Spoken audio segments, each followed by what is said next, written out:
The reckoning. Maya stood frozen in her apartment, staring at her phone screen as if the words might rearrange themselves into something less catastrophic. Cameron's arm remained around her shoulders, but she could feel the tension radiating through him, the same helpless fury she felt churning in her own chest. "We need to see the video," Cameron said finally, his voice tight.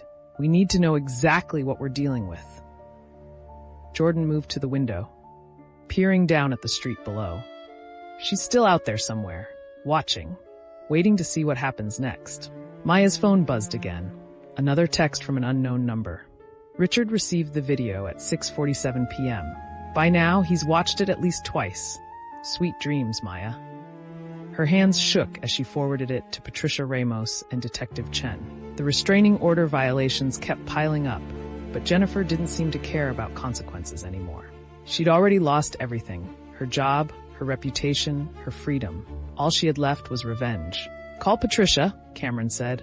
"Now, before Richard reaches out." Maya's fingers fumbled with the phone. Patricia answered on the second ring, her voice sharp with concern. "Maya, I saw the message. Tell me everything." "Jennifer sent Richard's surveillance video," Maya said, her voice steadier than she felt. "From this weekend, showing Cameron and me, together, multiple times, violating his professional distance orders." "How explicit?" "I don't know. We haven't seen it, but she wouldn't send it unless it was damaging." Patricia was quiet for a moment. Maya could hear rapid typing in the background. "Richard summoned you both for 8 a.m. tomorrow?" "Yes, with my personal attorney." "Good, I'll be there. Don't respond to Richard tonight. Don't try to explain or justify. We need to see the video first, understand exactly what we're defending against." "What if he fires us both before we get the chance?" "He won't," Patricia said with certainty. "Richard Hartwell doesn't make impulsive decisions, especially not ones that could expose the firm to wrongful termination claims. He'll want documentation, process, witnesses. That buys us time." Cameron leaned closer to hear. "What about the press conference? The narrative we built today?" "Complicated but not destroyed," Patricia said. "Jennifer's harassment and blackmail remain documented facts. This video doesn't change that she committed crimes, but it does give her ammunition to claim Maya manipulated the situation, that the relationship violated firm policy, that Richard showed favoritism. She's going to argue I'm the real villain," Maya said quietly. "That I seduced a senior partner, lied to Richard, got her fired to cover my tracks." "Yes," Patricia agreed. "That's exactly what she'll argue. And Marcus Brennan will file an amended complaint within 48 hours, adding new claims based on this evidence. The judge who granted your restraining order may reconsider if Jennifer's team argues you obtained it through fraud or omission." Maya felt the room tilt. Everything they'd won today, the public narrative, the restraining order, Richard's support, suddenly felt fragile as glass. "What do we do?" Cameron asked. "First, we get that video," Patricia said. "I'm sending a formal discovery request to Richard tonight, demanding he preserve it as evidence and provide us with a copy. Second, we document everything about your relationship, when it started, how you maintained discretion, every conversation with Richard about professional distance. Third, we prepare for the possibility that Maya's partnership vote gets postponed or canceled." The words hit like a physical blow. Maya had known it was possible, but hearing Patricia say it made it real. "And if Richard fires us," Cameron pressed, "then we sue for wrongful termination, retaliation, and breach of contract. But I don't think it'll come to that. Richard's too smart. He knows firing you both would look like he's punishing the victims of Jennifer's criminal harassment. The optics would be terrible, especially after today's press conference." Maya wanted to believe that, but she'd seen the cold fury in Richard's text message. "My office, 8 a.m. tomorrow, both of you. Maya, bring your personal attorney." That wasn't the tone of a man planning to be reasonable. "Get some rest," Patricia said. "Tomorrow's going to be difficult." "But Maya, listen to me. You didn't create this situation. Jennifer did.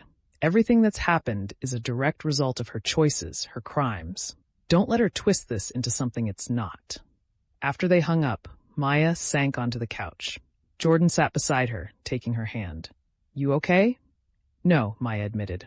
"I'm not okay. I'm so tired, Jordan. Tired of fighting. Tired of being afraid. Tired of Jennifer destroying everything I've worked for." "She hasn't destroyed it yet," Jordan said firmly. You're still standing. You're still fighting. That counts for something. Cameron knelt in front of Maya, taking her other hand. Patricia's right. Richard isn't going to make a rash decision. He'll want to understand the full picture before he acts. But what is the full picture? Maya asked. That we violated his direct orders? Because we did, Cameron. Multiple times. He told us to maintain professional distance, and we didn't. Jennifer's video probably shows us kissing outside my building, holding hands in the car, you staying here overnight. After she stalked you at 3 a.m, Cameron said. After she posted threats on social media, after police had to intervene. Context matters, Maya. Does it? To a partnership committee? To other senior partners who already question whether I deserve to be there? Cameron's jaw tightened. If they use this as an excuse to deny you partnership, then fuck them. You're brilliant, dedicated, and ethical. You've handled an impossible situation with more integrity than most people could manage. Except for the part where I fell in love with a senior partner and violated firm policy, Maya said bitterly. The words hung in the air. It was the first time either of them had said it out loud. Love. Cameron's eyes widened slightly, then softened. Yeah, he said quietly. Except for that part, which, for the record, I don't regret, even if it costs me everything. Maya felt tears prick her eyes. You might actually lose everything, Cameron. Your partnership, your reputation, years of work. So might you, he pointed out. But we're in this together. Whatever happens tomorrow, whatever Richard decides, we face it together. Jordan cleared their throat. I hate to be practical, but you two need to eat something and try to sleep. Tomorrow's going to be brutal, and you need your strength. Maya knew Jordan was right, but the thought of food made her stomach turn. Still, Jordan ordered Thai delivery while Cameron pulled up the firm's employee handbook on his phone, reviewing the sections on workplace relationships and professional conduct. Here, he said, reading aloud. Romantic relationships between partners and associates must be disclosed to HR and management within 30 days of commencement. Failure to disclose may result in disciplinary action up to and including termination. We never disclosed, Maya said. Because Jennifer was blackmailing us, Cameron countered. That's a pretty significant mitigating factor. Is it? Or does it just prove we knew we were violating policy and chose to hide it? Cameron set down his phone, frustration evident. Maya, stop. Stop tearing yourself apart. Jennifer is the criminal here, not you, not us. But Maya couldn't stop the spiral of thoughts. Every decision she'd made over the past weeks suddenly looked different through the lens of Jennifer's surveillance video. The Sunday night hookup that started everything. The decision to work together despite their attraction. The stolen moments in his office. The dinner at his apartment. Every kiss, every touch, every night he'd stayed over. All of it documented. All of it evidence.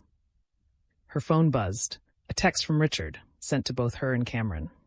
I've reviewed the material Jennifer Hartwell sent. We will discuss it tomorrow at 8 a.m. in my office. Until then, neither of you should contact each other or discuss this matter with anyone except your legal counsel. This is not a request. Maya's heart sank. He's separating us. Cameron read the message, his expression darkening. He can't enforce that. We're not his property.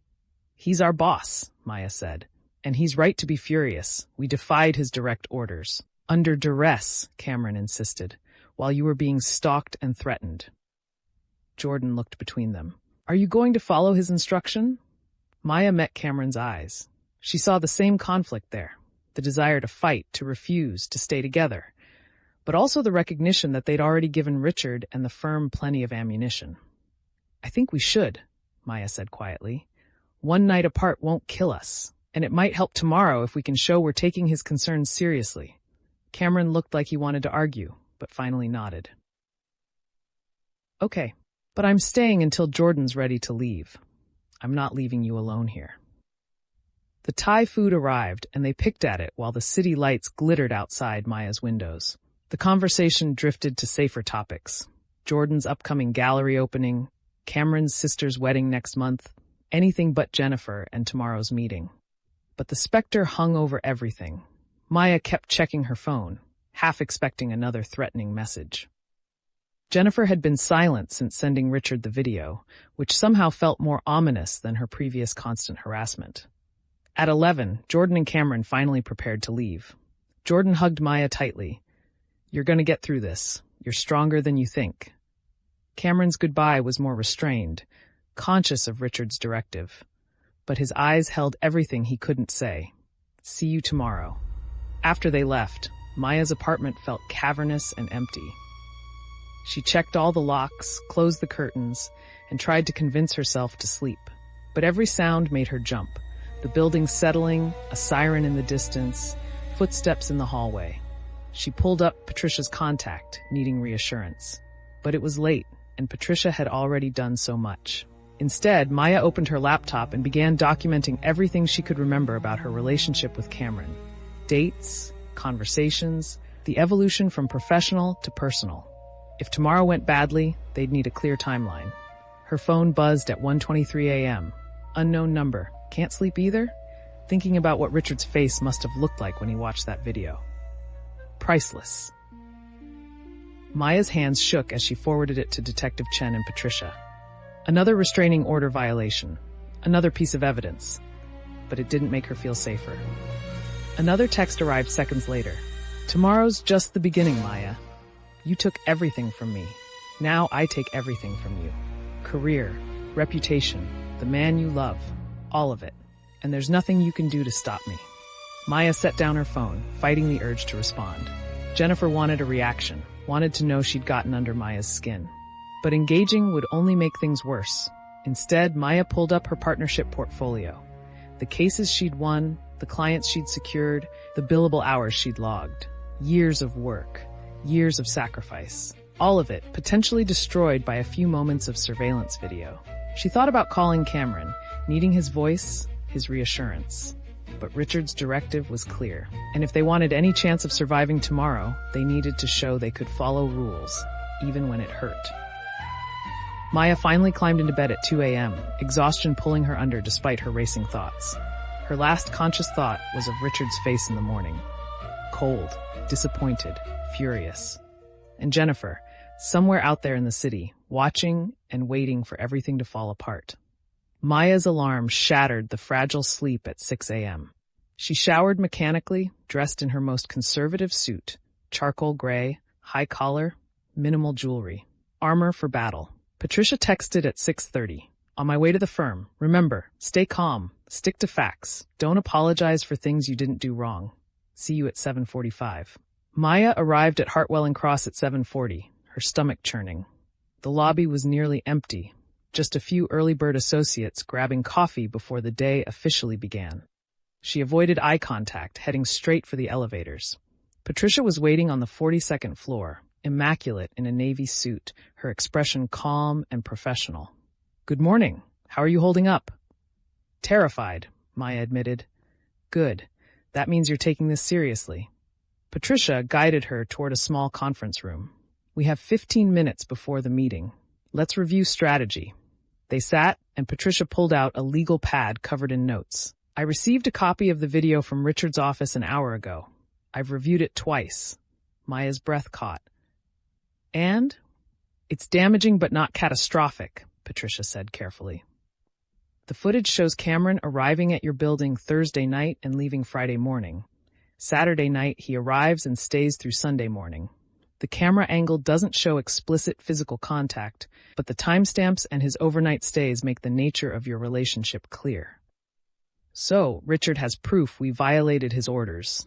"Yes, but the video also shows the context. Cameron arriving Thursday night after Jennifer's stalking incident. The police presence. The security guard checking in with you. It's not just a secret romantic rendezvous. It's a protective response to a genuine threat." Maya wanted to believe that would matter. "What about Saturday night?" "Less defensible," Patricia admitted. "There was no immediate crisis Saturday, but we can argue that the ongoing threat, combined with Jennifer's escalating behavior, made it reasonable for Cameron to stay close, especially given that Jennifer was actively surveilling your building." "Will Richard see it that way?" "I don't know," Patricia said honestly. "But our job isn't to convince Richard you did nothing wrong. Our job is to show that your actions, while technically violating his directive, were reasonable under the circumstances and don't justify termination or partnership denial." Footsteps approached. Cameron appeared in the doorway, looking exhausted but determined. He'd clearly gotten as little sleep as Maya had. "Good morning," Patricia said briskly. "We have 10 minutes. Let's make them count." They reviewed the strategy together. Acknowledge the violation, explain the context, emphasize Jennifer's criminal behavior as the root cause. Don't be defensive. Don't make excuses. Present the facts and let Richard draw his own conclusions. At 7:58, Patricia stood. "Time to go. Remember, we're here to have a conversation, not to grovel. You both handled an impossible situation with as much integrity as anyone could expect. Hold on to that." They walked to Richard's office together. His assistant looked up with sympathy as they approached. "He's expecting you. Go right in." Richard sat behind his desk, his expression unreadable. The video was queued up on his computer screen, paused on a frame showing Cameron entering Maya's building. "Sit," Richard said, his voice cold. They sat. Patricia remained standing slightly behind them, a silent reminder that they weren't facing this alone. Richard leaned back in his chair, studying them with the intensity of a prosecutor examining hostile witnesses. "I'm going to ask you both a direct question, and I expect direct answers. Did you deliberately violate my explicit instruction to maintain professional distance?" Maya's throat was dry. "Yes," Cameron nodded. "Yes." "Knowing the potential consequences to your careers?" "Yes," they said in unison. Richard's jaw tightened. He pressed play on the video. And Maya watched her entire future hang in the balance. Thanks for watching our stories. Don't forget to like and subscribe for more epic adventures. Thanks for watching our stories. Don't forget to like and subscribe for more epic adventures.